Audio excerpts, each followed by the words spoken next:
শুভ সন্ধ্যা। City corporation নির্বাচন উপলক্ষে নির্বাচন কমিশনের উদ্যোগ এবং বিবিসি বাংলার আয়োজন নির্বাচনী সংলাপে খুলনায় আপনাদের সবাইকে স্বাগত জানাচ্ছি।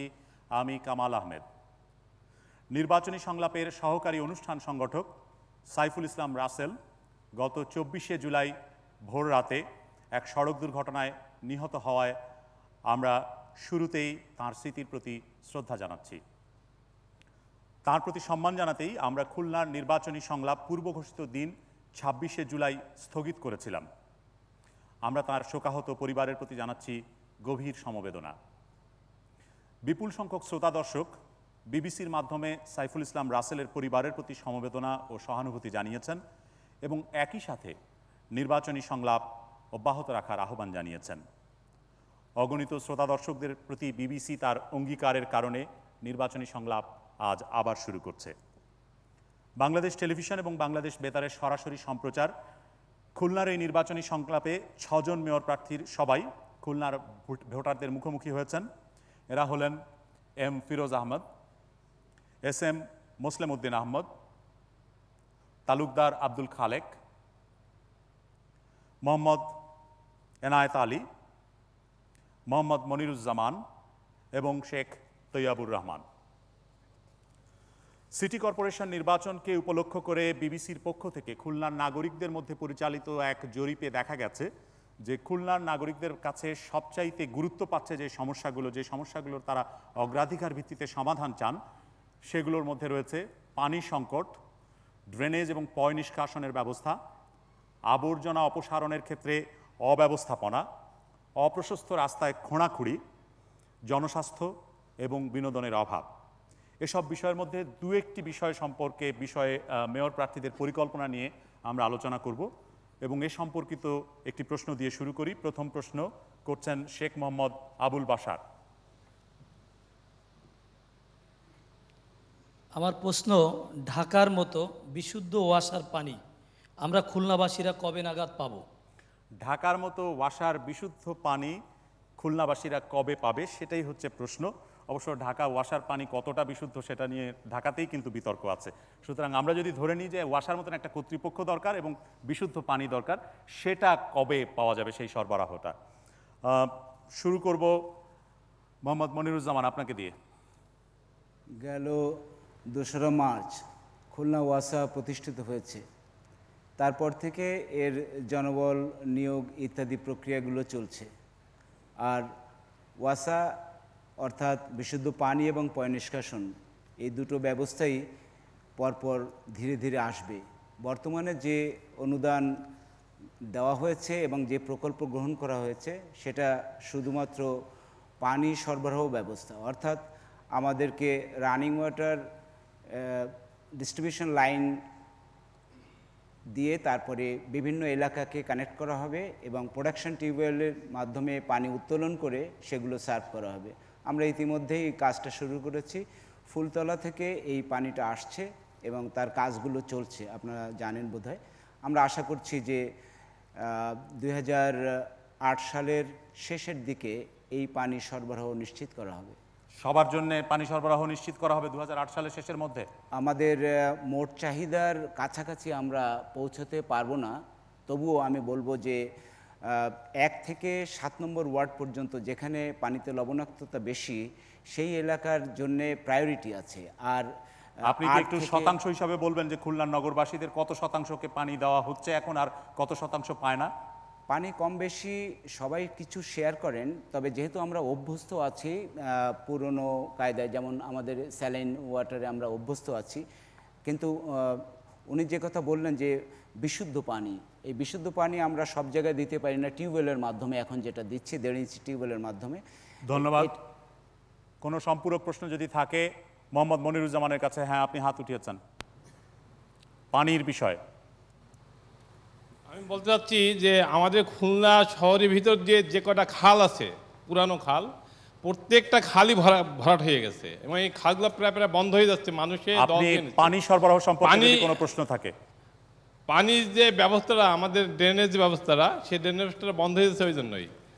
ধন্যবাদ। পানি সরবরাহ সম্পর্কে যদি প্রশ্ন থাকে, উনি যে পরিকল্পনার কথা বললেন সে সম্পর্কে যদি কোনো সম্পূরক প্রশ্ন থাকে। জনাব মনিরুজ্জামান মনি, উনি যেটি বললেন যে ফুলতলা থেকে পানি পাইপলাইনে ক্যারি করে এনে খুলনাবাসীকে ডিস্ট্রিবিউট করবে, আমরা মনে করি যে এটি সায়েন্টিফিক্যালি সাস্টেইনেবল না। কারণ আপনার খুলনাতে লেয়ার দেবে যাওয়ার কারণেই কিন্তু ফুলতলা থেকে পানি আনার এই প্রক্রিয়াটি আসছে।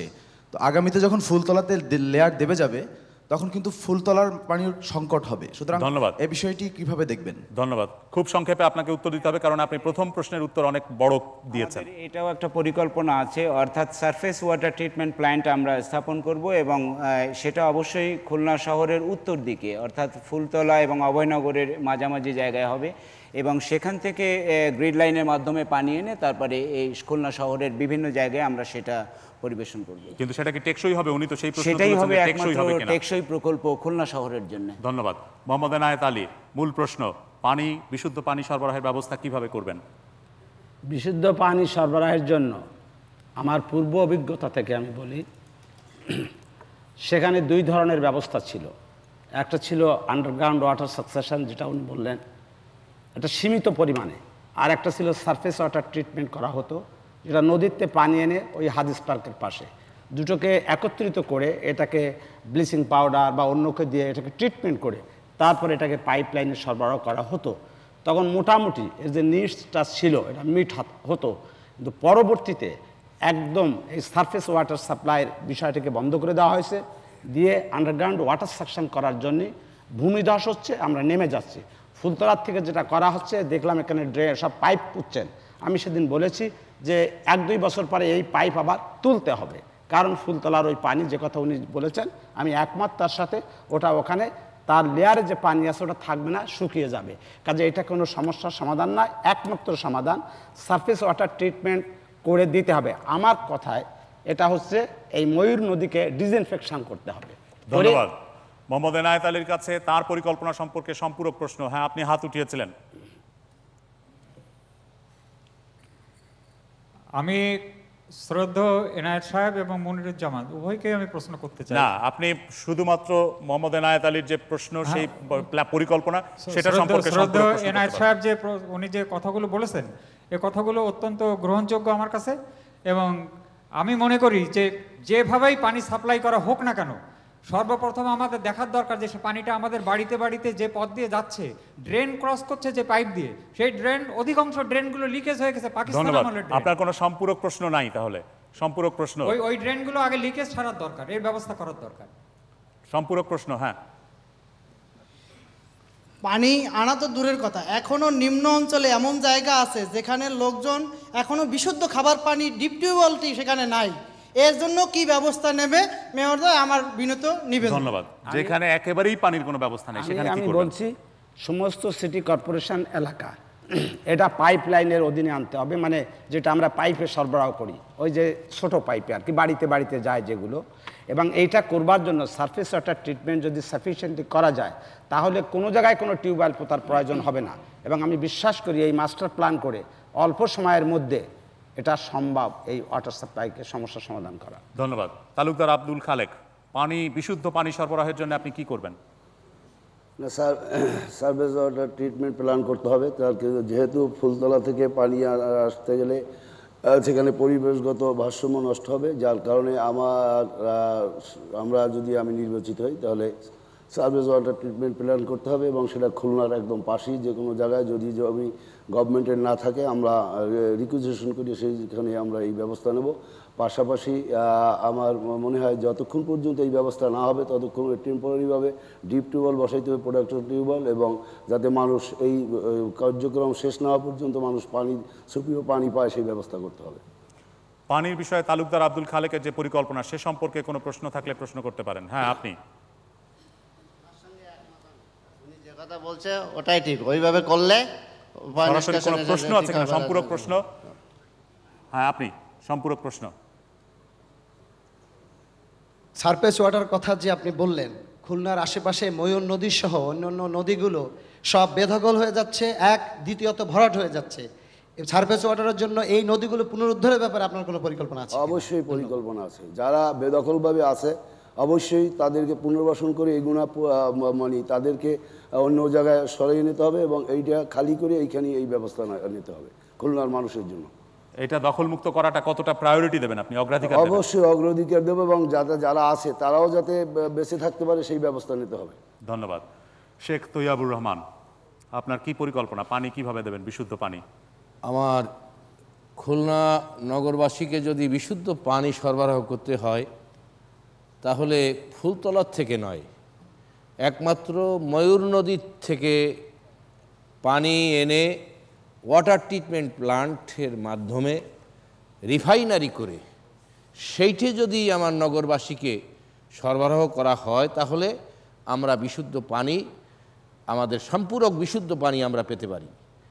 আইদার যেটা ফুলতলায় বলা হচ্ছে সেখানে অনেক অবজেকশন সেখানকার জনগণ দিয়েছে, হয়তো ভবিষ্যতে সেটা প্রতিবন্ধকতার সৃষ্টি হতে পারে।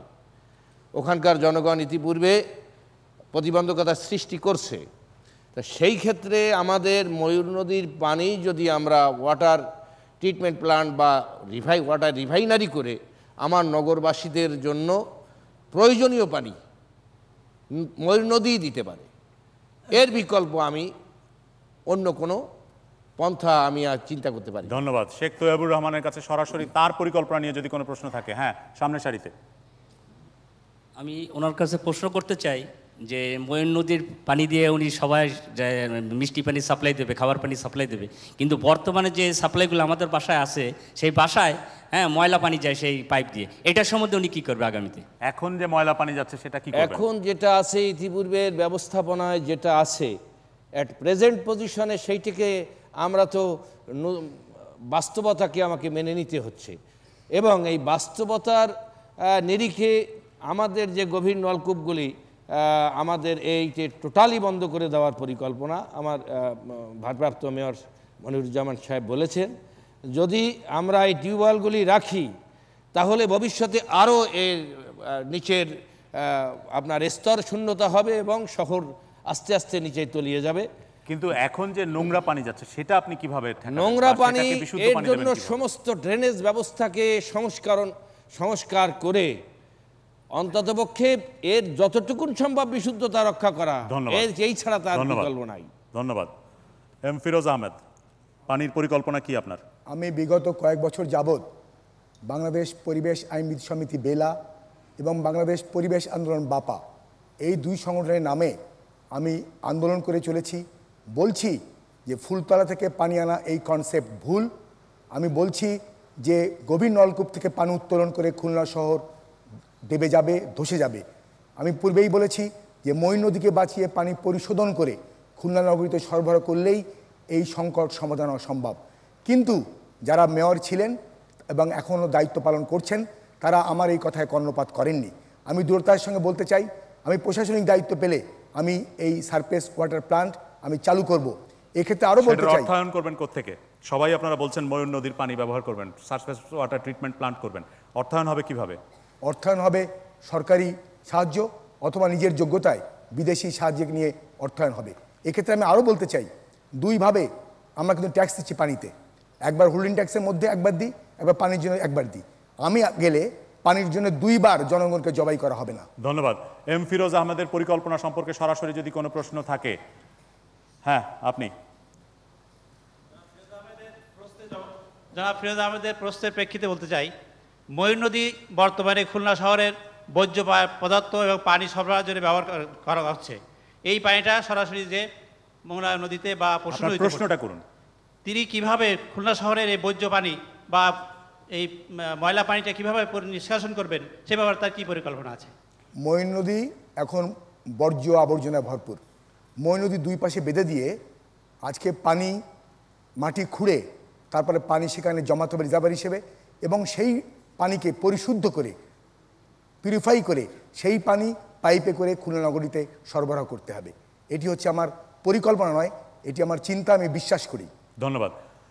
এস এম মোসলেম উদ্দিন আহমদ, আপনার কি পরিকল্পনা? বিসমিল্লাহির রহমানির রহিম। পানির অপার নাম জীবন। এই জীবন রক্ষার্থে আমি মনে করি খুলনা মহানগরীর পানির সংকট দূর করতে হলে সুদূর প্রসারী চিন্তা ভাবনা করে পদক্ষেপ নিতে হবে। আমার প্রথম পদক্ষেপ হবে ময়ূর নদীকে সংস্কার করে সেখান থেকে বিগ পাইপলাইন তার মাধ্যমে পানি সরবরাহ করতে হবে এবং ভৈরব নদী থেকে পানি পাইপের মাধ্যমে সরবরাহ করে ওয়াটার ট্রিটমেন্ট প্ল্যান্টের মাধ্যমে রিফাইন করে সেই পানি যদি আমরা সরবরাহ করি, যেহেতু এখান থেকে পানি ক্রয় করার দরকার নাই, ফ্রি গিফট অফ নেচার, ময়ূর নদীর পানি প্লাস ভৈরব নদীর পানি, লক্ষ লক্ষ টাকা ব্যয় করার নো প্রয়োজন। কিন্তু এটা পরিশোধনের জন্য যে পরিশোধনের খরচ হবে, জন্য বিনিয়োগ হবে, সেটা কোত্থেকে আনবেন? এইটা হবে স্থানীয় সিটি কর্পোরেশনের অর্থায়নে এবং বিদেশি দাতা সংস্থাদের অনুদানে এইটা করা সম্ভবপর হবে। ধন্যবাদ। এস এম মোসলেম উদ্দিন আহমদের কাছে যদি কোনো সম্পূরক প্রশ্ন থাকে। হ্যাঁ, আপনি। সবাই বলছেন যে ময়ূর নদীর পানি থেকে ওনারা আমাদেরকে বিশুদ্ধ পানি সরবরাহ করবে। প্রশ্নটা এস এম মোসলেম উদ্দিন আহমদের পরিকল্পনা সম্পর্কে হতে হবে। এস এম মোসলেম উদ্দিন সাহেবের আমার প্রশ্ন হচ্ছে তার কাছে যে আপনি ময়ূর নদীর পানি আনতে যেয়ে আমাদের উপরে বাড়তি ট্যাক্স বসাবেন কিনা? আদৌ কোনো অতিরিক্ত ট্যাক্স বসানো হবে না, বার্ডেন অফ ট্যাক্স হবে না, ওভার বার্ডেন অফ ট্যাক্স আমি করব না যদি আপনারা আমাকে দায়িত্ব অর্পণ করেন। ধন্যবাদ। নির্বাচন কমিশনের উদ্যোগ এবং বিবিসি বাংলার প্রযোজনা নির্বাচনী সংলাপ সরাসরি সম্প্রচারিত হচ্ছে বাংলাদেশ টেলিভিশন এবং বাংলাদেশ বেতারে। এবারে আমরা পরের প্রশ্নে যাই। পরের প্রশ্ন করছেন জেসমিন সুলতানা লাজু। খুলনা শহরের জলাবদ্ধতা দূর করার জন্য আপনাদের কি ভূমিকা থাকবে? খুলনা শহরের জলাবদ্ধতা দূর করার জন্যে ভূমিকার প্রশ্ন আসছে এই কারণ এখানে পর্যাপ্ত বা পরিকল্পিত ড্রেনেজ ব্যবস্থা নেই এবং পয়ঃনিষ্কাশনেরও জন্য আলাদা কোনো ব্যবস্থা নেই এবং ইতিমধ্যেই আলোচনায় উঠে এসছে যে অনেক আবর্জনায় ময়ূর নদীতে পড়ছে অথবা অন্য নদীগুলোতে পড়ছে এবং খালগুলো বন্ধ হয়ে যাচ্ছে। সুতরাং জলাবদ্ধতা দূর করার জন্য কি ভূমিকা থাকবে? মোহাম্মদ এনায়েত আলী। জলাবদ্ধতা একটা মস্ত বড় সমস্যা এবং আমার যেটা নিজস্ব চিন্তা সেটা হচ্ছে এই যে খালগুলা দিয়ে শহরের পানি সরবরাহ হতো, এখনও সে খালগুলো কোনো কনস্ট্রাকশন হয়নি। ওই খালগুলাকে প্রথমে কেটে তাকে আবার গভীর করতে হবে, স্রোত বহাতে হবে এবং যখনই বর্ষা হবে তখন ওই খালগুলা এই পানিটাকে ধারণ করবে এবং ধারণ করলে তখন যে জলাবদ্ধতা এখন আছি এই জলাবদ্ধতা থাকবে না। দ্বিতীয়ত আরেকটি হচ্ছে যে ড্রেনগুলা সবসময় মাটিতে ভর্তি হয়ে আছে। এই ড্রেনগুলা রেগুলার যদি পরিষ্কার করা হয়, যেটাকে কনজারভেন্সি সার্ভিস বলে, এইটাকে যদি আপ টু দি মার্ক যদি রেগুলার করা হয় তাহলে জলাবদ্ধতা এইভাবে হবে না। হয়তো কিছু কিছু থাকবে ঠিকই, কারণ আমাদের ধস নেমে গেছে অলরেডি, তবে আমি মনে করি যে জলাবদ্ধতা নিষ্কাশন করা সম্ভব হবে যদি এগুলো পরিষ্কার করা হয়। মোহাম্মদ এনায়েত আলীর পরিকল্পনা সম্পর্কে যদি কোনো প্রশ্ন থাকে। হ্যাঁ, আপনি। আমার প্রশ্ন, জলাবদ্ধতা আপনি দূর করবেন খাল কেটে। আমার প্রশ্ন হচ্ছে যে যেখানে রাস্তা আছে কিন্তু কাছাকাছি কোনো ড্রেনের ব্যবস্থা নেই সেখানে কোনো ভূমি অধিগ্রহণের ব্যবস্থা, ফলে রাস্তা ডুবে যাচ্ছে অতিবৃষ্টিতে অথবা বড় কোনো জোয়ারে, তাহলে এই পানিটাকে আপনি কি করে সরাবেন? আমার জানা মতে যদি এমন রাস্তা অলমোস্ট রাস্তার ধারে ড্রেন আছে, হয়তো তার পরিসর ছোট হতে পারে। নতুন এমন কোনো রাস্তা যদি অতীতের কোনো কর্তৃপক্ষ করে থাকে যে ড্রেনের প্রভিশন রাখেন নাই, তাহলে নিঃসন্দেহে তারা অদূরদর্শিতার পরিচয় দিয়েছে। ড্রেনের প্রভিশন পাশ থেকে রাখতে হবে, সেটা আন্ডারগ্রাউন্ড করেন। যেখানে নেই সেখানে আপনি কি করবেন? সেখানে অবশ্যই যদি এমন রাস্তা হয় যে দেখা যায় তার ড্রেন করতে গেলে আর রাস্তা থাকে না, সেখানে কিছুই করণীয় থাকবে না। রাস্তাগুলোকে কিছুটা রেইজ করা যেতে পারবে এবং ওই রাস্তার পানি নিকটবর্তী যে ড্রেনে যায় সেইগুলোর ব্যবস্থা করতে হবে। কারণ এই রকমের পরিকল্পনা খুলনা শহরে আগে ছিল, কতগুলো ড্রেন ছিল, তাদের নামও ছিল, সেই একটার পানি আরেকটা ড্রেনের ভিতরে প্রবেশ করত এবং পরে বেল আউট করার একটা সিস্টেম ছিল। ধন্যবাদ। এস এম মোসলেম উদ্দিন আহমদ, আপনার কি পরিকল্পনা জলাবদ্ধতা দূর করার জন্য? জলাবদ্ধতা দূর করার জন্য প্রথম পদক্ষেপ পুরাতন যে ড্রেনগুলো আছে অনতিবিলম্বে এই ড্রেনগুলোর সংস্কার। এই ড্রেনগুলোর ভেতরে দেখা যায় ময়লার স্তূপ জমে আছে, এই ময়লা যাতে কোনোরকম জমতে না পারে এবং পানি সরার পথে প্রতিবন্ধকতা সৃষ্টি না করে। এই ময়লা আবর্জনা দূর করতে হবে দৈনন্দিন, প্রতিদিনই এই ময়লা আবর্জনা করতে হবে, যে পানিটা বাধাগ্রস্ত না হয়। আর নতুন করে ড্রেন তৈরি পরিকল্পিতভাবে ইঞ্জিনিয়ারের সঙ্গে পরামর্শ করে, যেহেতু রাস্তা কতটুকু উঁচু আছে, ড্রেনটা কত ফিট হওয়া দরকার, এইসব চিন্তা ভাবনা করে নতুন ড্রেনেজ চালু করতে হবে, তৈরি করতে হবে। এবং প্রধান শর্ত, ওই ড্রেনের ভিতরে কোনো ময়লা আবর্জনা ফেলা যাবে না। যখনই ময়লা আবর্জনা পড়বে তখনই পানি বাধাগ্রস্ত হবে, পানির স্তূপ জমে যাবে এবং খুলনা শহরের রাস্তাঘাট সয়লাব হয়ে যাবে। ধন্যবাদ। এস এম মোসলেম উদ্দিন, আমাদের কাছে সম্পূরক প্রশ্ন আপনি। ওনার কাছে প্রশ্ন করতে চাই যে খুলনা মহানগরীতে যে কয়টি চিহ্নিত খাল ছিল এগুলো দখল হয়েছেন, উনি নির্বাচিত হলে কি কি পদক্ষেপ নেবেন? কি কি পদক্ষেপ আমার প্রথম পদক্ষেপ হবে প্রশাসনের সঙ্গে, আইন শৃঙ্খলা রক্ষাকারী বাহিনীর সঙ্গে সরকারের সহযোগিতায় ওই অবৈধ দখল উচ্ছেদ হবে আমার প্রধান কাজ। এই খালগুলো রাস্তাঘাট, ঈদগার জায়গা, মসজিদের জায়গা, মাদ্রাসার জায়গা যারা অবৈধভাবে দখল করে আছে, প্রধান কাজ হবে আমার ওই অবৈধ দখলদারদের উচ্ছেদ, যা ইতিপূর্বেও হয়েছে, আগামীতেও হবে। সেইটাই আমি প্রধান পদক্ষেপ বলে আমি মনে করি। ধন্যবাদ। মোহাম্মদ ফিরোজ আহমেদ।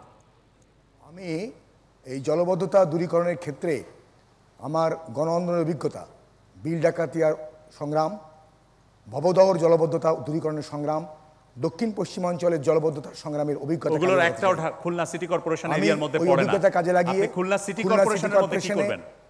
খালগুলো অবমুক্তকরণ, ড্রেনেজ ব্যবস্থা উন্নতকরণ এবং নদীতে জোয়ার ভাটা স্রোতস্বিনী চালু করা, রূপসা ব্রিজের পাশে নিয়মিত ড্রেজিং, এবং আমি রাস্তা খোঁড়াখুড়ি, রাস্তা তৈরির সময় বিভিন্ন বিভাগের সাথে সমন্বয় না করলে এটা জলবদ্ধতা তৈরি করে ফেলে। এই সামগ্রিক কাজ করে আমার বিভিন্ন জলবদ্ধতা বিরোধী সংগ্রামে অভিজ্ঞতা কাজে লাগিয়ে এই সংকট আমি মোচন করতে চাই। কোনো সম্পূরক প্রশ্ন? হ্যাঁ, আপনি। আমার প্রশ্ন ছিল যে ফিরোজ আহমেদ সাহেব বললেন যে এই যে বিভিন্ন ধরনের যে রাস্তার যে খোঁড়াখুড়ির যে কাজ, যেগুলো যে ঠিক করবেন উনি ড্রেনেজ ব্যবস্থার ক্ষেত্রে, তাই এই ড্রেনেজ ব্যবস্থার ক্ষেত্রে যে নকশা বদলের কথা বলতেছে, এইটা বর্তমান সিটি কর্পোরেশনের যে মানে কতটুকু সম্ভব, যে নকশা যে পুরোপুরি বদল করে আবার নগরায়নের ক্ষেত্রে কতটুকু সম্ভব? ধন্যবাদ। আপনি কি নকশা বদলের কথা বলেছেন? আমি কোনো নকশা বদলের কথা বলিনি। তাহলে আর কারো কোনো সম্পূরক প্রশ্ন থাকলে ঠিক আছে, ধন্যবাদ। হ্যাঁ, আপনি। ফিরোজ ভাই একটু আগে বললেন যে ময়ূর নদীর ব্যাপারে যে বিদেশি সাহায্যের মাধ্যমে করবে। আমি বলতে চাচ্ছি বিদেশি সাহায্য নির্মাণ না হয় দেশের সাহায্যে কিছু করা যায় কিনা। জলাবদ্ধতা সম্পর্কে আপনার এটা প্রশ্ন। বিদেশি সাহায্য নির্ভর না হয়ে আপনি জলাবদ্ধতা নিরসন করতে পারবেন কিনা? জলাবদ্ধতা নিরসন করার ক্ষেত্রে কোনো বিদেশি সাহায্য প্রয়োজন হবে না, কিন্তু পানি জল সংকট মোচনের ক্ষেত্রে নিজ যোগ্যতায় গুণাবলীতে বিদেশি সাহায্য প্রয়োজন হবে। ধন্যবাদ। তালুকদার আব্দুল খালেক। খুলনার জলবদ্ধতা দূর করতে গেলে দুটো দিকে দৃষ্টি দিতে হবে। একটা হলো খুলনার যে নদীর সিল্টেড হয়ে গেছে, উঁচু হয়ে গেছে, দেখা গেছে যে ড্রেন যেগুলো আছে সেগুলো পানি নিষ্কাশন করা খুব কঠিন। তারপরেও অপরিকল্পিতভাবে বেশ কিছু ড্রেন করা হয়েছে এবং পরবর্তী পর্যায়ে দেখা গেছে যে পয়সা ইনকামের জন্য সেই ড্রেনগুনায় বিভিন্ন ঘরবাড়ি করা হয়েছে। অতএব এইগুলা যেগুলা পাকা কনস্ট্রাকশন করছে সেটা ভাঙা সম্ভব না, তবে ওইখানে বসলে আমরা দেখব যে এই পানিটা কীভাবে বের করা যায়। আর যে সমস্ত খাল ইতিমধ্যে সেগুলো বিভিন্নভাবে দখল হয়ে গেছে কিংবা দায়িত্বশীল ব্যক্তি দেখছে খালগুলো বন্ধ করে রাস্তা করছে, অতএব এই নিজেরাই যারা এই দায়িত্ব ছিল বিভিন্ন সময় তারাই এই কাজগুলো করছে। অতএব আমি যদি নির্বাচিত হই অবশ্যই এই সমস্তগুলো আমরা দূর করব এবং যাতে জলবদ্ধতা না থাকে সেইগুলো যাতে কর্মকর্তা যারা আছে তাদেরকে নিয়ে ডিজাইন দেখে কীভাবে এগুলো পরিষ্কার করা যায়, কীভাবে জলবদ্ধতা দূর করা যায় সেই ব্যবস্থা নেওয়া হবে। তালুকদার আব্দুল খালেকের কাছে সম্পূরক প্রশ্ন। হ্যাঁ, দ্বিতীয় সারিতে আপনি মাঝখানে। আমার প্রশ্ন হচ্ছে, তারা সবাই শুধু নদী নালা খালগুলো বড় করার কথা বলছে, তাদেরকে রাস্তা উঁচু করার ব্যাপারে কোনো পরিকল্পনা নেই? শুধু খাল খনন করার কথা বলছেন, রাস্তা উঁচু করতে হবে না? এখানে যেহেতু জলবদ্ধতার কথা বলা হয়েছে সেই জন্য জলবদ্ধতা কি কি কারণে হয় আমরা সেই কথাগুলোই বলছি। আর প্রয়োজনে রাস্তা যদি উঁচু করতে হয় অবশ্যই সেটা সিটি কর্পোরেশন করবে। ধন্যবাদ। মোহাম্মদ মনিরুজ্জামান। একটা জিনিস ভুল হয়েছে, কেউ কেউ বলেছেন যে ময়ূর নদীকে সারফেস ওয়াটার ট্রিটমেন্ট প্ল্যান্ট হিসেবে তারা নির্মাণ করতে চান। ব্যাপারটা আসলে ময়ূর নদী তো আমাদের সেই খালগুলোর মধ্যে একটা যেগুলো আমাদের পানি নিষ্কাশন। তারা কিন্তু তা বলেননি, তারা বলেছেন ময়ূর নদীর পানি ব্যবহার করবেন, ব্যবহার করা যাবে না, কারণ ময়ূর নদী হলো এখনো পর্যন্ত এবং প্রথম থেকেই নিষ্কাশনের কাজেই লাগছে শুধুমাত্র। তো এখনও ময়ূর নদীকে আমরা সংস্কার করব, সেই সঙ্গে আরও 12টা খাল আছে, সেই সঙ্গে অন্য যে সমস্ত ব্যবস্থাগুলো আছে সেগুলোকে নিষ্কাশনের উপযোগী করে তুললেই কিন্তু এই সমস্যার সমাধান হবে। এর জন্যে একটা জিনিস বুঝতে হবে, আমাদের ভূগোলটা খুব সহজ, ভৈরব নদী, রূপসা নদী আর চারিপাশে বেশ কয়েকটা বড় খাল, এটা খুব সহজেই কিন্তু নিষ্কাশন ব্যবস্থাটা চালু করা যায়। কিন্তু সহজে তো এতদিন হয়নি, এতদিন হয়নি, কিছু পরিকল্পনাগত সমস্যা ছিল। আমি আবারও বলবো যে ইতিমধ্যেই আমরা কিছু পরিকল্পনা করেছি এবং পরামর্শক নিয়োগ দেওয়ার জন্য ব্যবস্থা নিয়েছি এবং যেন আর কখনোই এখানে জলাবদ্ধতা সৃষ্টি না হয় সেই উদ্যোগ আমরা ইতিমধ্যে নিয়েছি। মোহাম্মদ মনিরুজ্জামানের কাছে সম্পূরক প্রশ্ন। হ্যাঁ, আপনার পিছনে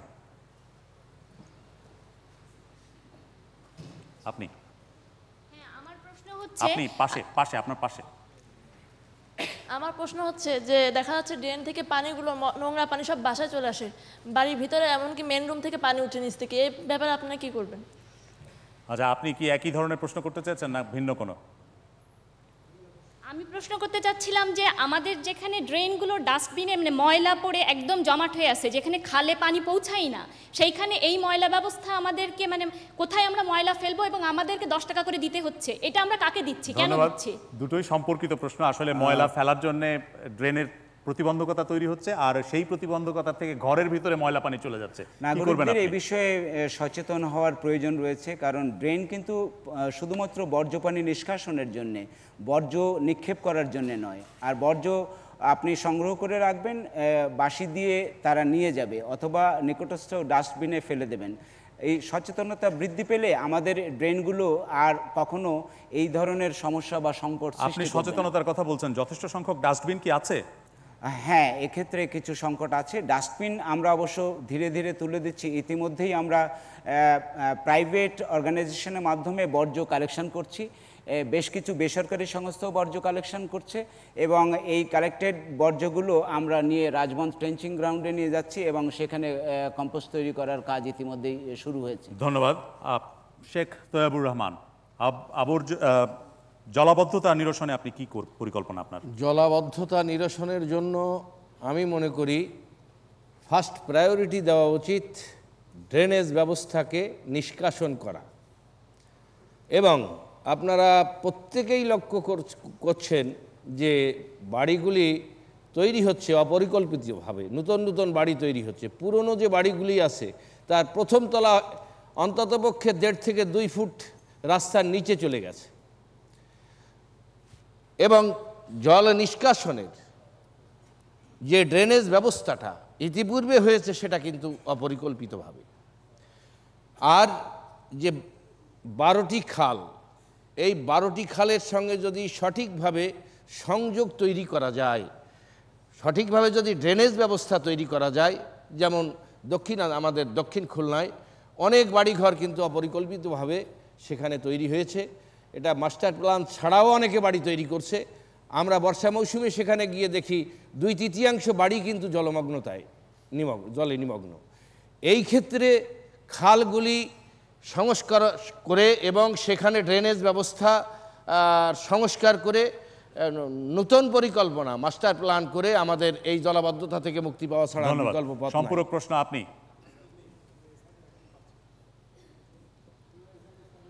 বিষয়টা হচ্ছে যে জিনিসটা এখানে মানে হওয়া দরকার ছিল, প্রশ্নটা হচ্ছে এখানে আমাদের যখন মানে জলাবদ্ধতা থাকে কিন্তু একটা কিছু নিয়ম আছে যেটা ফোর্সলি এটাকে বের করা, যেহেতু আমাদের জোয়ার ভাটার দেশ, এখানে আমার মনে হয় যে পরিকল্পনা গ্রহণ করা উচিত ইতিপূর্বে, সেই পরিকল্পনাটা এখন পর্যন্ত আমাদের যারা সিটি কর্পোরেশন প্রশ্ন আছে কিনা ওনার? হ্যাঁ, প্রশ্ন আছে। যদি এইটা করা হয়, সেই প্রশ্নটা হচ্ছে যদি ফোর্সলি বের করে দেওয়ার কোনো ব্যবস্থা হয়, আমার মনে হয় এই বিষয়ে কি ভাবনা আছে? পানিটাকে পাম্প আউট করার কথা বলছেন, সেটা কিভাবে করা যাবে? না, এইটে পাম্প আউটে একটা ভালো প্রশ্ন করেছে আমার প্রশ্নের উত্তরটা দেন। প্রশ্নের পাম্পের মাধ্যমে করা যায় এমন জায়গা আছে যেখান থেকে শুধু পাম্প দিয়ে আপনার পানি নিষ্কাশন সম্ভব নয়। পাম্প দিয়ে এমন এমন এরিয়া আছে যেখানে বছরের বোধহয় 6 মাসই জলমগ্ন থাকে। সেখান থেকে একমাত্র সুপরিকল্পিতভাবে ড্রেনেজ ব্যবস্থা ছাড়া ওই পানি মানে বদ্ধতা থেকে মুক্তি পাওয়ার কোনো পথ নেই। এবং সেটা করার জন্য পরিকল্পনা করবেন আপনি? হ্যাঁ, অবশ্যই। ধন্যবাদ। আপনারা শুনছেন নির্বাচন কমিশনের উদ্যোগ এবং বিবিসি বাংলার আয়োজন নির্বাচনী সংলাপ, সরাসরি সম্প্রচার করছে বাংলাদেশ টেলিভিশন এবং বাংলাদেশ বেতার। এবার প্রার্থীদের কাছে আমার প্রশ্ন, এবং এই প্রশ্নের উত্তর দেওয়ার জন্য আপনারা প্রথমে 1 মিনিটের একটু বেশি সময় পাবেন, মিনিট দেড়েক বলতে পারেন। তারপরে সম্পূরক প্রশ্ন, সেগুলোর উপরে আপনাদের প্রার্থিতার উপরে সম্পূরক প্রশ্ন যেগুলো আসবে, প্রতিটি প্রশ্নের জন্য 30 সেকেন্ড করে পাবেন। আমার প্রশ্ন হচ্ছে যে আপনি নিজেকে কেন যোগ্য প্রার্থী মনে করছেন, মেয়র পদের জন্য যোগ্য মনে করছেন, এবং আপনি খুলনাবাসীকে কি দিতে পারবেন যেটা আপনার প্রতিদ্বন্দ্বী বাকি 5 জন দিতে পারবেন না? শেখ তোয়াবুর রহমান, আপনাকে দিয়ে শুরু করি। আমি নিজেকে যোগ্য এই হিসাবে মনে করছি যে স্বাধীনতা উত্তরকাল থেকে প্রধান 2টি রাজনৈতিক দল ক্ষমতায় এসছে এবং যারা এসছেন তারা এই সিটি কর্পোরেশন পরিচালনা করছেন, কিন্তু বাজেটের অর্ধেক টাকাও জনগণের জন্য ব্যয় করেন নাই। আমি এবং যারা এখানে এসছেন তারা দুর্নীতির সঙ্গে এমন সম্পৃক্ত ছিল যে দুর্নীতি সমাজের এবং আমাদের নগরবাসীর মানে সিটি কর্পোরেশনের কর্মকর্তাদের রন্ধ্রে রন্ধ্রে সেই দুর্নীতি প্রবেশ করছে। আমার পরিকল্পনা হচ্ছে আমি এই দুর্নীতি প্রতিরোধ 1 নম্বর কাজ হবে আমার দুর্নীতিকে প্রতিরোধ করা, কারণ দুর্নীতি হচ্ছে সকল উন্নয়নের একমাত্র অন্তরায়। এই দুর্নীতির কারণে, এই পলিউশনের কারণে আমাদের বাজেটের অর্ধেক টাকা বিনিয়োগের কারণে আমাদের যেটা আমরা আশানুরূপ উন্নয়ন করছি, আশা করছি আর কি, নগর পিতার কাজ দিয়ে বা যারা সিটি কর্পোরেশনের কর্মকর্তা কাউন্সিলররা। আপনি অতীতের দুর্বলতাগুলোর কথা করছেন, ব্যর্থতার কথা বলছেন, কিন্তু আপনি কি যোগ্যতার কারণে আপনি মনে করছেন যে আপনি মেয়র পদে সফল হবেন?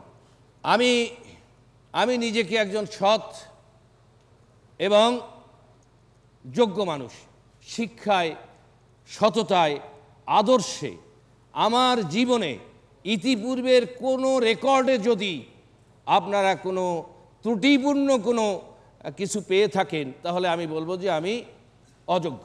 ধন্যবাদ। শেখ তোয়াবুর রহমানের কাছে সম্পূরক প্রশ্ন। হ্যাঁ, সামনের সারিতে আপনি, তার প্রার্থিতা সম্পর্কে। আমি শিল্পনগরের লোক, এই খুলনা হচ্ছে শিল্প অঞ্চল। বিগত দিনে প্রশ্ন করেন ওনার প্রার্থিতা সম্পর্কে। বিগত দিনেও খুলনার এই খালেশপুর শিল্প অঞ্চল আজ শ্মশানে পরিণত। আপনারা আজ মেয়র প্রার্থী হয়ে দাঁড়াইছেন, কিন্তু বিগত দিনে যে আমরা প্রশাসনের সাথে গুলি বিনিময় করতে হয়েছে পুরো 2 বছর, আজ আমার চাকরি অ্যাপার্টমেন্ট লিফটারের পরে মিল বন্ধ হয়ে যায়। আমরা দুর্ভোগে, আপনারা এতদিন কোথায় ছিলেন? এবং আগামীতে মেয়র হয়ে আপনারা শিল্প অঞ্চল শ্মশানে চলে যাচ্ছে, কি করবেন? ধন্যবাদ। ধন্যবাদ। হ্যাঁ, আপনি।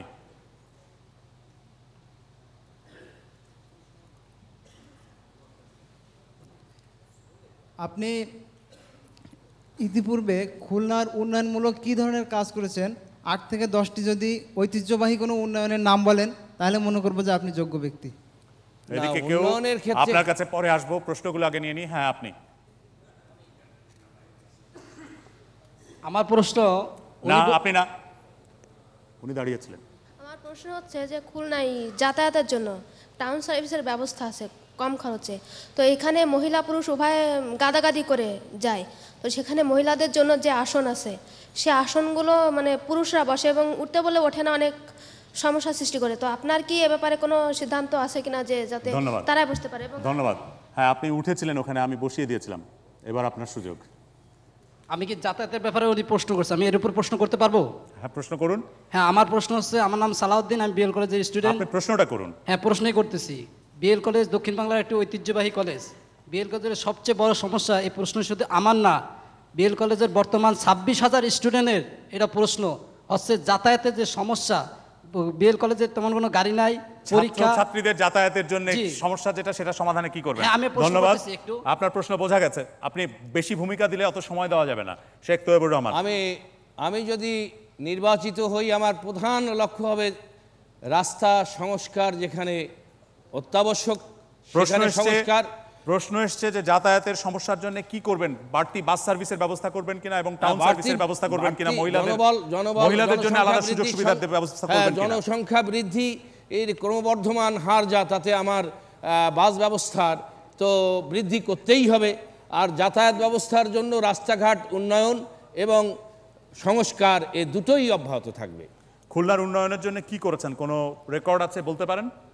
খুলনা উন্নয়নের জন্য আমি সরকারি ক্ষমতাপ্রাপ্ত কখনো হই নাই, তবে ব্যক্তিগতভাবে আমি একজন ব্যবসায়ী বা রপ্তানিকারক হিসাবে সে আমার কনস্টিটুয়েন্সির ভেতরে সেবামূলক যত প্রকার কর্ম একজন মানুষের করা উচিত আমি সেটা বোধহয় করতে পেরেছি। আর একটা প্রশ্ন ছিল যে শিল্পাঞ্চলের জন্য অতীতে কি করেছেন? শিল্পাঞ্চলের শিল্প কারখানাগুলো বন্ধ হয়ে গেছে, আমার জন্মস্থান টাউন খালিশপুর শিল্পাঞ্চলে আমি আজকেও সেখানে গেছি, দেখছি যে মানুষ অনশন করতেছে, তাদের ন্যায্য মজুরি পায়নি, তাদের আপনার টাকা পায়নি, বেতনের টাকা পায়নি এবং প্রভিডেন্ট ফান্ডের টাকা পায়নি এবং তারা মানবেতর জীবনযাপন করতেছে। নিউজ প্রিন্ট এশিয়া সেটা সবাই জানে, কিন্তু ওনারা প্রশ্ন করেছেন যে ওনারা যখন আন্দোলন করছিলেন, পুলিশ যখন গুলি চালিয়েছে, তখন আপনাদের কাউকে ওনারা পাননি। আমি তখন রাজনৈতিক প্রেক্ষাপটে তখন আমি আসিনি।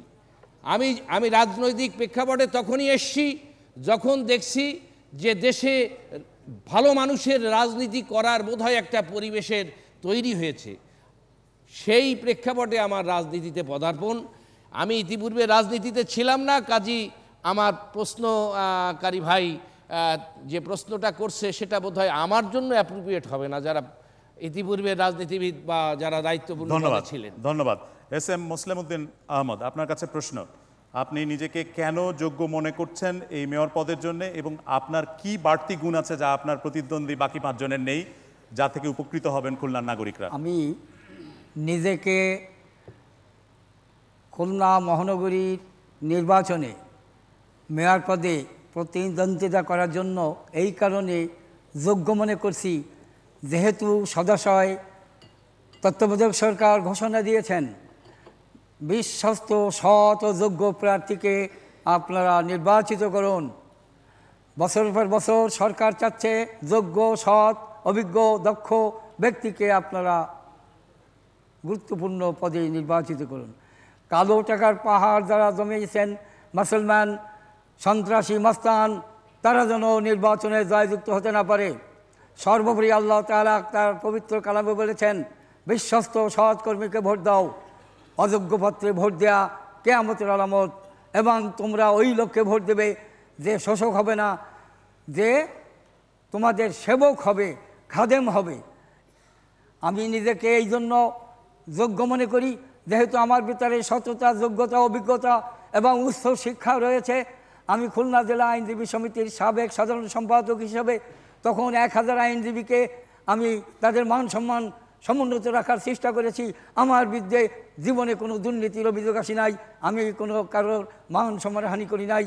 আমি নিজেকে এই জন্য মনে করি যে দক্ষ যোগ্য যে একজন যে লোকটি একটা মিনি পার্লামেন্ট আইনজীবীকে সুস্থ সুন্দরভাবে পরিচালনা করতে পারে, সেই লোকটা সিটি কর্পোরেশনকে সুস্থ সুন্দর মাদকমুক্ত এবং সন্ত্রাসী মুক্ত এবং ধন্যবাদ। আমাদের কাছে যদি কোনো সম্পূরক প্রশ্ন, হ্যাঁ আপনি। আমি প্রশ্ন রাখতে চাই, খুলনা এত সৎ ব্যক্তি থাকতে খুলনা সন্ত্রাসী 1 নাম্বার আসলো কি করে, এটা আমি ওনার কাছে প্রশ্ন রাখতে চাই। বিগত দিনে আপনার কাছে আসবো, আরো প্রশ্ন নিয়ে নিই, একবারে আসবো। হ্যাঁ, দ্বিতীয় সারিতে আপনি। আমরা সবাই জানি যে আগে পরে যারা নির্বাচিত হয়েছে তারাও বলছে যে আমরা যোগ্য এবং আমরাই খুলনার উন্নয়ন করব। তা আমরা কিভাবে বুঝবো আপনি এমন কি করেছেন যে আপনি যোগ্য, এটা কিভাবে বুঝবো, এরকম কিছু কি বলবেন? ধন্যবাদ। হ্যাঁ আপনি, না দ্বিতীয় সারিতে মাঝখানে, হ্যাঁ আপনি। আপনি যদি মেয়র নির্বাচন হয় এই খুলনা সিটিতে, তাকে খুলনা সিটি কর্পোরেশনের ভিতর 2টা রাষ্ট্রায়ত্ত পাটকল আছে। এই রাষ্ট্রায়ত্ত পাটকলের যে দুর্নীতিগুলো আছে, এই দুর্নীতিগুলো দূরীকরণের কোনো ব্যবস্থা আপনি গ্রহণ করবেন কি? রাষ্ট্রায়ত্ত পাটকলের দুর্নীতি দূর করার দায়িত্ব তো মেয়রের নয়, উনি কি সেটা পারবেন? ওটা তো ওনার এখতিয়ারের মধ্যে পড়ে না। আর কেউ? হ্যাঁ আপনি, তার ঠিক পিছনে, ওনার পিছনে। হ্যাঁ আপনার সামনে মাইক এসছে। আপনি আপনার বক্তব্য দ্বারা বলতে যাচ্ছেন যে আপনি খুব সৎ এবং নিষ্ঠাবান। তো আমার প্রশ্ন হচ্ছে যে আপনি নির্বাচিত হলে নগর ভবনকে যদি দুর্নীতিমুক্ত রাখতে ব্যর্থ হন তাহলে আপনার ভূমিকা কি হবে? আরও একজনের কাছ থেকে নেই, দেখি। হ্যাঁ, আপনি, আপনার পাশে। ধন্যবাদ প্রশ্ন করার সময় দেওয়ার জন্য। আমি এস.এ. মুসলিম উদ্দিন সাহেবকে জানাচ্ছি এবং তাকে তার উপরে আমার প্রশ্ন, আইনজীবী। আমরা সাধারণত আইনজীবী আইন ব্যবসার সাথে নিয়ে যেতে, যখন একটা ব্যবসা পরিচালনা করেন এবং সে ক্লায়েন্ট ধরেন তখন মিথ্যাকে সত্য, সত্যকে মিথ্যা পেশায় নিয়োজিত, তার দ্বারা কিভাবে আমরা মেয়র প্রার্থী হিসেবে এসে সম্পর্কে এই ধরনের গড়পড়তা মন্তব্য করা সমীচীন নয়। এ ধরনের প্রশ্ন করা যাবে না। মানে একটা পেশাকে আপনি হোলসেল ব্লেম করতে পারেন না যে তারা মিথ্যার পরে কথা বলেন। পাশে আপনিও দাঁড়িয়েছিলেন, আপনি প্রশ্ন করুন। ধন্যবাদ কথা বলতে দেওয়ার জন্য। আমার ওনার কাছে প্রশ্ন যে উনি একজন লয়ার হিসেবে উনি 1000 আইনজীবীকে উনি মানে সমন্বয় রেখে উনি করছেন। তা আমি ওনার কাছে একটি প্রশ্ন করি। আমি একজন ব্যবসায়ী, আমি 27 বছর ধরে বড় বাজারে আমি প্রশ্নই করছি, কোনো ভূমিকা দরকার নেই। অনেক উচ্ছেদ অভিযান সিটি কর্পোরেশন থেকে বড় বাজারে ভূমিকা রাখছেন সিটি কর্পোরেশন, কিন্তু পরবর্তীতে দেখা যায় ওটা আবার যে কোনো কারণে পুনঃস্থাপিত হয়। তা আমি এ ব্যাপারে আপনার কোনোদিন আপনার দেখিনি যে আপনি একটু ওখানে এসে একটা ভূমিকা রাখছেন। তা আগামীতে এ ব্যাপারে ধন্যবাদ। প্রশ্নগুলো যেগুলো এসছে সেটার মধ্যে প্রথম হলো, আপনি সততার কথা বলেছেন। এত নগরীতে এত সৎ লোক থাকলে এই নগর সন্ত্রাসের নগর হিসাবে কিভাবে পরিচিতি লাভ করলো? বিগত দিনে যারা সিটি কর্পোরেশনের দায়িত্বে ছিলেন তারা অবৈধ সন্ত্রাসী এবং আমি বলবো কালো টাকার মালিক যারা, তাদের সঙ্গে যোগ সাজস ছিল। আমার জানা মতে কুখ্যাত ইরশাদ শিকদার, সেও কোনো রাজনৈতিক দলে চাঁদা দিয়েছে। সে একটা রাজনৈতিক দলে আশ্রয় প্রশ্রয়ের জন্য গলায় মালা পরিয়ে যোগদান করে সার্কিট হাউসে। এই সমস্ত সন্ত্রাসীরা নেতাদের ছত্রছায়া থেকে তারা এত বড় প্রভাব খাটিয়ে শান্তি শৃঙ্খলা ভঙ্গ করেছে। আপনি বলেছেন যে আপনি খুব যোগ্যতা সম্পন্ন সৎ ব্যক্তি এই নগরীর মেয়র হওয়ার জন্য। তো প্রশ্ন এসেছে যে কি যোগ্যতার উদাহরণ আপনি দিতে পারেন যে খুলনার জন্য আপনি এটা করেছেন এবং সেই কারণে আপনি মেয়র হওয়ার যোগ্য? আমার কথা, আমি এই জন্য মেয়র পদে নির্বাচন করছি যে আমার মনোবল, আমার সততা, আমি সবচেয়ে বড় জানি। Honesty is the best policy. আরেকটা জিনিস আমি বলি, he who seeks equity must come with clean hands.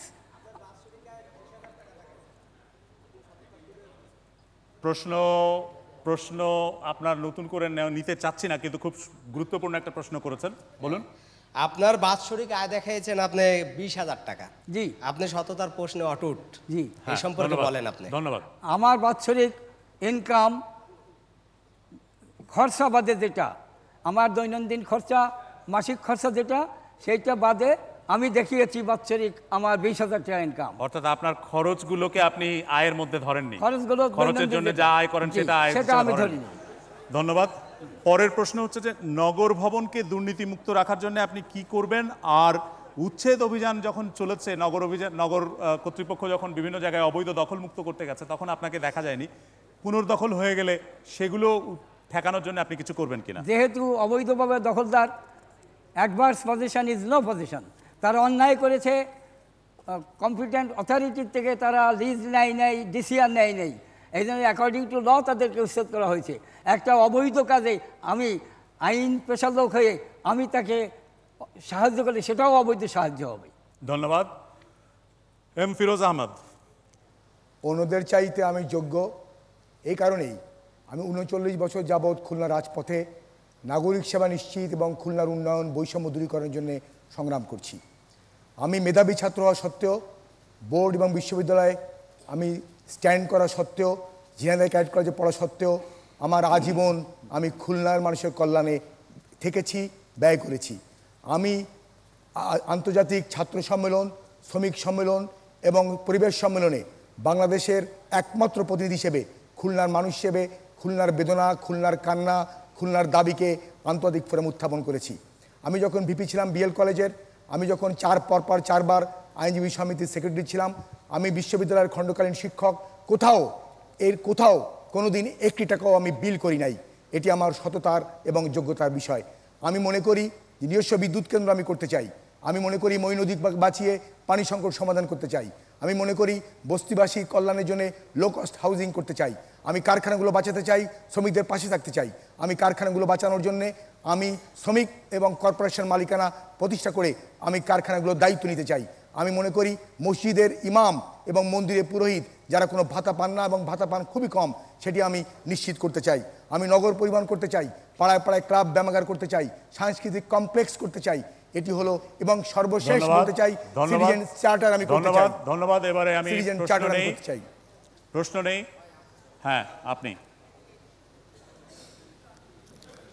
আমি অ্যাডভোকেট ফিরোজ আহমেদ সাহেবকে বলতে চাই, ওনার অনেকগুলো পরিকল্পনা শুনেছি, কিন্তু পাইপলাইনের মাধ্যমে গ্যাস সরবরাহের কোনো পরিকল্পনা আছে কিনা এটা উনি উল্লেখ এটা তো করেননি। মেয়রের দায়িত্বের মধ্যে পড়ে না। মেয়র কিভাবে পাইপলাইনে গ্যাস কিন্তু আমরা খুলনাবাসী হয়ে কি?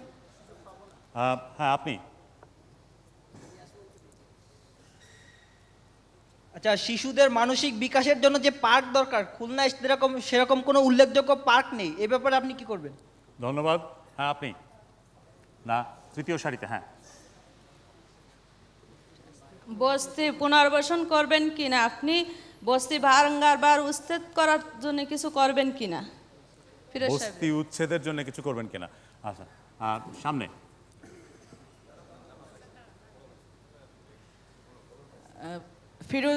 অ্যাডভোকেট ফিরোজ আহমেদের যোগ্যতা সম্পর্কে আমাদের আর কোনো সন্দেহ নেই, তবে আমি আপনার কাছে একটি প্রশ্ন রাখছি। খুলনা সিটি কর্পোরেশনের সাধারণ আসন এবং সংরক্ষিত আসনের কাউন্সিলরদের মধ্যে ক্ষমতার যে একটি বৈষম্য রয়েছে, ক্ষমতা এবং দায়িত্বের, আপনি কি বিষয়টি নিয়ে ভাবছেন? এবং আপনি যদি নির্বাচিত হন, যে সমস্যাটি এখন চলছে, সে বিষয়ে আপনি কি কিছু করতে পারবেন আমাদের জন্য? ধন্যবাদ।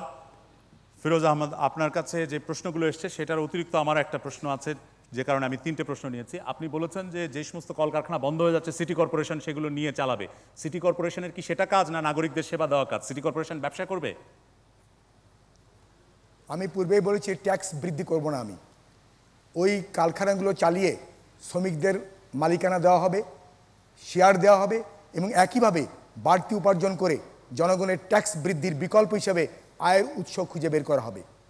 ধন্যবাদ। পার্কের কথা বলেছে, প্রশ্ন এসছে শিশুদের জন্য পার্ক করার ব্যাপারে কোনো কিছু করবেন কিনা? শিশুদের জন্য পার্ক বিনোদন হবে মই নদীর পাড়ে, এবং হবে শহর রক্ষা প্রকল্প যেখানে আছে বাঁধ, ওই বাঁধে। এছাড়াও শিশুদের মানসিক এবং দেশপ্রেম জাগ্রত করার জন্য ফরেস্ট গার্ডের বদ্ধভূমি এবং গল্লামারির বদ্ধভূমিতে 2টো স্মৃতিচিহ্ন করা হবে, যেখানে যে সে বুঝবে এখানে।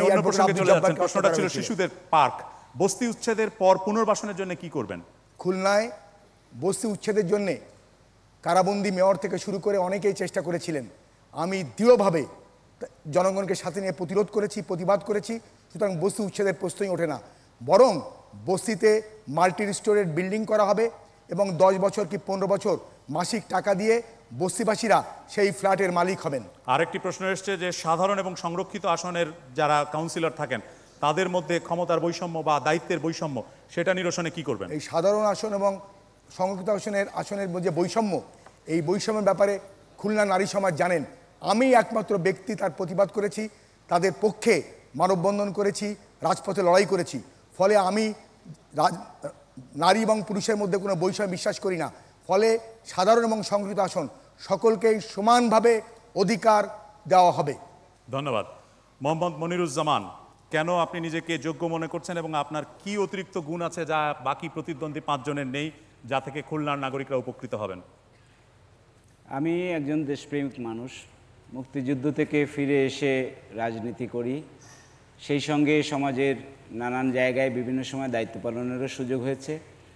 ইতিপূর্বে আমি 94 সাল থেকে জনপ্রতিনিধি হিসেবে দায়িত্ব পালন করছি, এবং সম্প্রতি বিগত 9 মাস যাবৎ আমি সিটি কর্পোরেশনে ভারপ্রাপ্ত মেয়র হিসেবে দায়িত্ব পালন করছি।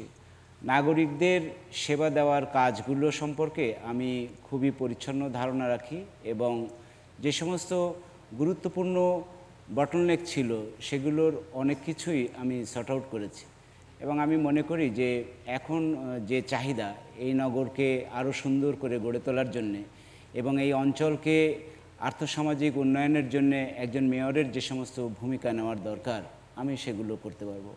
এবং আমি ইতিমধ্যেই বেশ কিছু প্রকল্প আমি গ্রহণ করেছি এবং কিছু বাস্তবায়নের পথে রয়েছে। আমি মনে করি যে আমি যদি এই দায়িত্ব পাই, জনগণ, খুলনার মানুষ যদি আমাকে এই দায়িত্ব দেন, তাহলে আমি অবশ্যই এই খুলনা মহানগরীকে আমি একটা ভালো জায়গায় নিয়ে যেতে পারবো। ধন্যবাদ। মোহাম্মদ মনিরুজ্জামানের কাছে যদি প্রশ্ন, হ্যাঁ আপনি। আপনি বিগত দিনে আমাদের সিটি কর্পোরেশনের একজন কমিশনার ছিলেন। আমাদের সিটি কর্পোরেশনে বিভিন্ন ধরনের দুর্নীতি হয়েছে। আপনি দুর্নীতির বিরুদ্ধে এখন সোচ্চার, কিন্তু তখন আপনি দুর্নীতির কোনো প্রতিবাদ করেননি কেন, বা এর দুর্নীতির জন্য প্রতিবাদ করে আপনি পদত্যাগ করেননি কেন? ধন্যবাদ। দুর্নীতির বিরুদ্ধে আপনার কাছে আসবো, সবকটা প্রশ্ন আমি আগে নিয়ে নিই। আপনি আপনার পিছনে। আপনি খুলনা পাইকারি কাঁচা বাজার সম্পর্কে কিছু বলবেন? খুলনা পাইকারি কাঁচা বাজার যে ট্রাক টার্মিনাল নেওয়া হলো, এটা ট্রাক টার্মিনাল একটা মানে ট্রাক টার্মিনালের জন্য বরাদ্দ, সে জায়গায় কাঁচা বাজার কেন নেওয়া হলো? ধন্যবাদ। হ্যাঁ আপনি সামনে, না তৃতীয় সারিতে। হ্যাঁ আসসালামু আলাইকুম। আমি বলতে চাচ্ছি যে প্রত্যেকটা অর্গানাইজেশনে এখন ম্যানেজমেন্ট চালানোর জন্য MBA ডিগ্রিধারী দেওয়া হয়, তো এখানে যে ডিগ্রি দেওয়া হয়েছে তাকে HSC, এটা কি আমাদের নগর ভবন চালানোর জন্য কি যথেষ্ট? এই শিক্ষাগত যোগ্যতাটা এনেছেন। হ্যাঁ আপনি সামনের সারিতে। আপনি অনেক দিন থেকে মেয়রের দায়িত্ব পালন করেছেন। আমি খালিশপুরে থাকি, কিন্তু আমরা এখন পর্যন্ত খালিশপুরের যে রাস্তার সমস্যাগুলো রয়েছে, ড্রেনের সমস্যা রয়েছে, মশার উপদ্রব রয়েছে, আমরা কিন্তু এ থেকে মুক্তি পাচ্ছি না। আপনি দায়িত্বে আসার পর আমরা আশা করেছিলাম যে আপনি অন্তত খালিশপুরের দিকে নজর দেবেন, কারণ খালিশপুর হচ্ছে শিল্পাঞ্চল, এই শিল্পাঞ্চল দিয়ে কিন্তু খুলনার পরিচিতি, কিন্তু আপনাকে কিন্তু আমরা পাশে পাইনি। ধন্যবাদ। এই ব্যাপারে আপনি কি বলবেন? প্রশ্ন যেগুলো এসছে তার মধ্যে শুরু করব প্রথমটা দিয়ে, যে দুর্নীতির বিরুদ্ধে অতীতে কোনো প্রতিবাদ করেননি কেন? তখন তো আপনাকে পদত্যাগ করতে দেখা যায়নি, এখন আপনি সোচ্চার, তখন কেন সোচ্চার ছিলেন না? আমি সাধারণ সভায় দুর্নীতিমূলক যে সমস্ত এজেন্ডা আসতো, অর্থাৎ যে এজেন্ডাগুলো বাস্তবায়ন করলে একটা দুর্নীতির সুযোগ থাকে, আমি অবশ্যই প্রতিবাদ করেছি, নোট অফ ডিসেন্ট দিয়েছি। এবং অনেক সাধারণ সভা থেকে এরকমও হয়েছে যে আমাকে ওয়াকআউট করতে হয়েছে, এরকম নজির আছে। ট্রাক টার্মিনাল সম্পর্কে আপনারা বলেছেন, এটা অত্যন্ত গুরুত্বপূর্ণ একটা বিষয়। যখন নিরালা পাইকারি কাঁচা বাজার উচ্ছেদ করার সিদ্ধান্ত সরকার গ্রহণ করলো, তখন জেলা প্রশাসকের ওখানে একটা মিটিং হলো। সেই মিটিংয়ে আমি এবং আমার সঙ্গে প্যানেল মেয়র, আমার সচিব, আমরা ছিলাম এবং ব্যবসায়ীরা ছিলেন। সবাই মিলেই সিদ্ধান্ত হলো যে ওখান থেকে চলে গেলে কোথায় যাওয়া হবে। এটা ব্যবসায়ীদের অপশন ছিল যে আমাদের কাছে ট্রাক টার্মিনাল একটা জায়গা, জোড়াগেট একটা জায়গা, আর রূপসা পাইকারি কাঁচা বাজার একটা জায়গা। আমরা এই তিনটা জায়গার কথাই বলেছি, ব্যবসায়ীরা পছন্দ করেছেন, তাই তারা ট্রাক টার্মিনালে গিয়েছেন। আর প্রশ্ন আসলো আপনার শিক্ষাগত যোগ্যতা নিয়ে। জি, আমি আজম খান কমার্স কলেজ থেকেই HSC পাশ করেছি।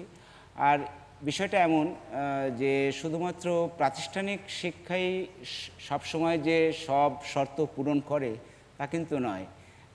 আমাদের যে চলমান জীবনে আমরা যেভাবে জ্ঞান আহরণ করি তাই দিয়েই আমরা এই সমস্ত প্রতিষ্ঠানকে সুন্দরভাবে পরিচালনা করতে পেরেছি বিধায় আমি এখনো খুব কনফিডেন্ট যে আমি অবশ্যই পারবো। আর একটা প্রশ্ন এসেছে যে খালিশপুরে রাস্তার সমস্যা, ড্রেনের সমস্যা, মশার উৎপাত, এগুলো বন্ধে কিছুই করতে পারেননি আপনি? হ্যাঁ, আমি এটা উদ্যোগ নিয়েছি। আপনারা দেখেছেন কাজ হচ্ছে, কাজ চলছে।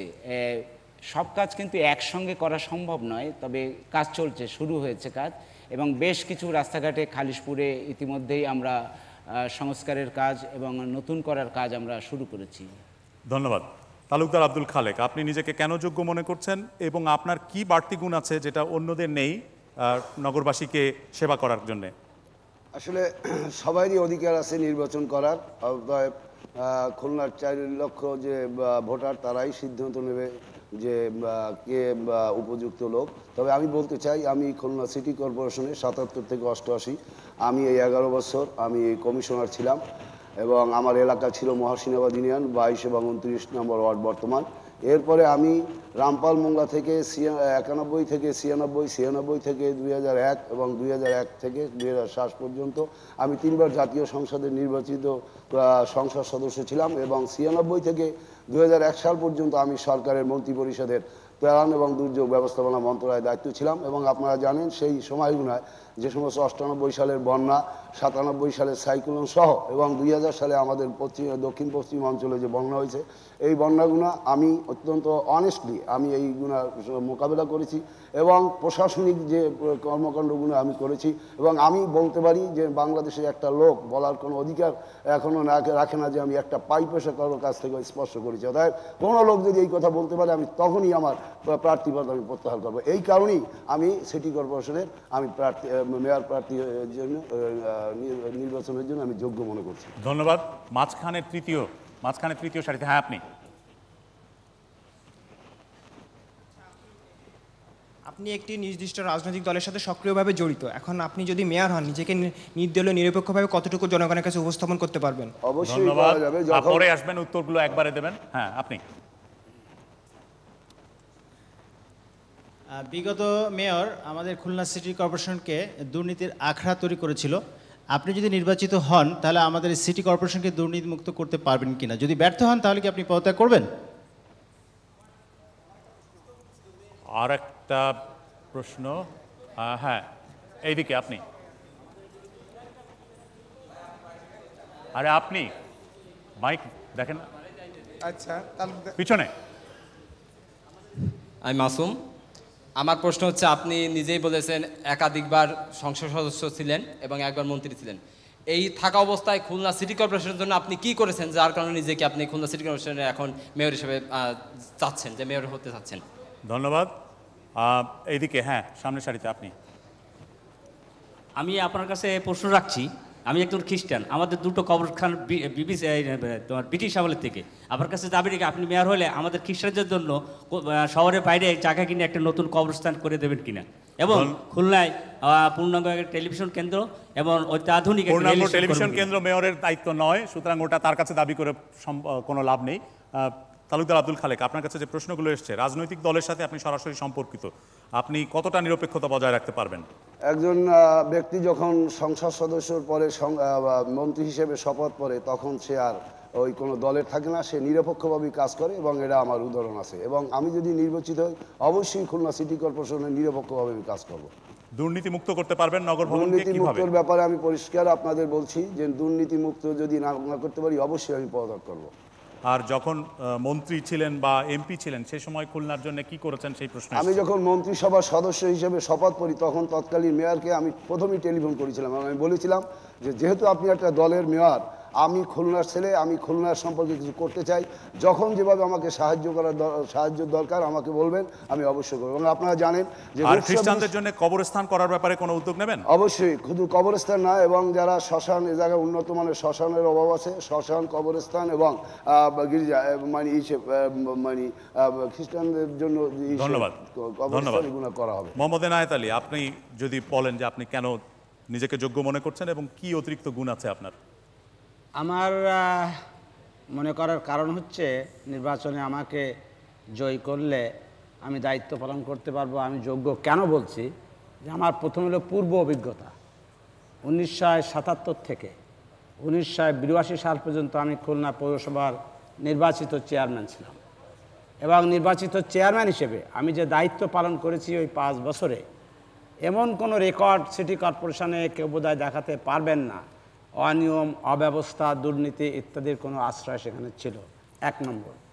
2 নম্বর হলো আমার সৌভাগ্য হয়েছে পৃথিবীর বহু সিটি কর্পোরেশন দেখা এবং সেই সব সিটি কর্পোরেশন কীভাবে তারা তাদের শহরের উন্নতি করেছে সর্বক্ষেত্রে, এগুলো সম্পর্কে আমার সম্পূর্ণ সরাসরি জ্ঞান আছে। আমি মনে করি যে আমি দাবি করি আজ পর্যন্ত কেউ, আমি একজন অসৎ ব্যক্তি একথা আমি কানে শুনি নাই। কেউ যদি আমার বাইরে বলেন প্রমাণ করতে পারছেন আমার এমন জানা নাই। আর আমি অন্যায়ের সাথে কখনো কম্প্রোমাইজ করি না। আর সিটি নগর ভবন, আজকে এই নগর ভবন আমি নির্বাচন করছি, নগর ভবন সমস্ত নগরবাসী, এটা কোনো দলের কোনো ব্যক্তির নগর ভবন হবে না। তো আমি সেই কারণে মনে করি যে লোকে আমাকে এই জন্যই করবে যে আমার অতীত অভিজ্ঞতায় প্রমাণ করে যে আমি দক্ষতার সাথে এই দায়িত্ব পালন করতে। ধন্যবাদ। তৃতীয় সারিতে ডান দিকে তৃতীয় জন আপনি। হ্যাঁ, আপনি। খুলনা শহরে ডায়াবেটিসের রোগ সংখ্যা অনেক বেশি আছে, কিন্তু গরিব লোকের জন্য এদের চিকিৎসার কোনো সুব্যবস্থা নাই। আমি অনুরোধ রাখছি যে গরিবদের জন্য কোনো সরকারিভাবে কোনো ডায়াবেটিস চিকিৎসার ব্যবস্থা করা আপনার পরিকল্পনা আছে। ধন্যবাদ। হ্যাঁ, আপনি, আপনার সামনে। হ্যাঁ,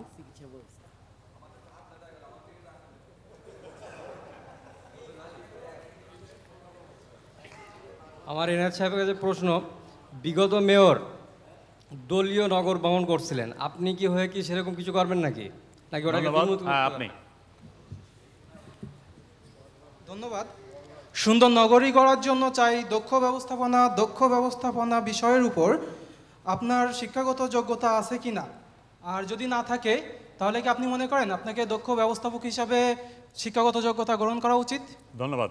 একদম পেছনের দিকে। হ্যাঁ, আপনি, আপনার পিছনে দাঁড়িয়েছেন, পাশে, আপনার পাশে। আমি প্রথমেই বলতে চাই যে আমরা সবাই জানি বিগত অনেক দিন যাবৎ আমাদের প্রশ্ন। হ্যাঁ, অনেক দিন যাবৎ একটা মেয়র ছিলেন, তিনি দুর্নীতির দায়ে আজকে কারাগারে।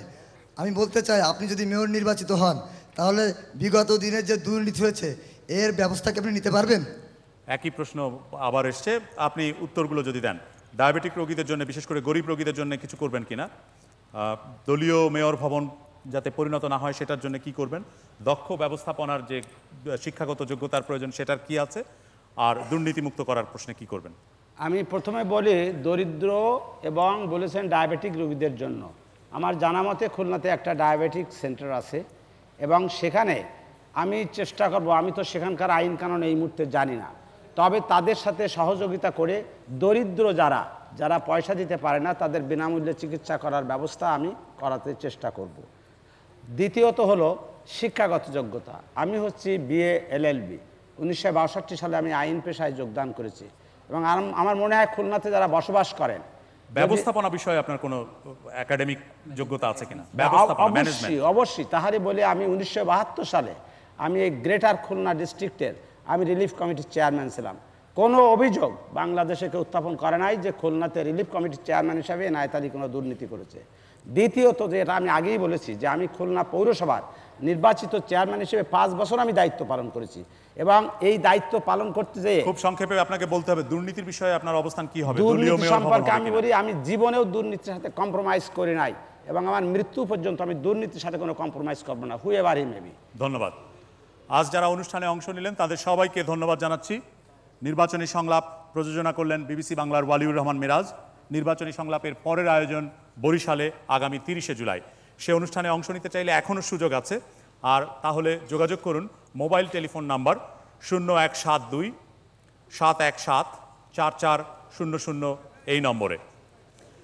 আশা করি সে আয়োজনেও আপনাদের সঙ্গ পাবো। মিলনায়তনে উপস্থিত দর্শকবৃন্দ এবং রেডিও টেলিভিশনের অগণিত শ্রোতা দর্শক, আপনাদের সবাইকে ধন্যবাদ জানাচ্ছি, শুভেচ্ছা জানাচ্ছি এবং এখানেই বিদায় চাইছি। শুভরাত্রি।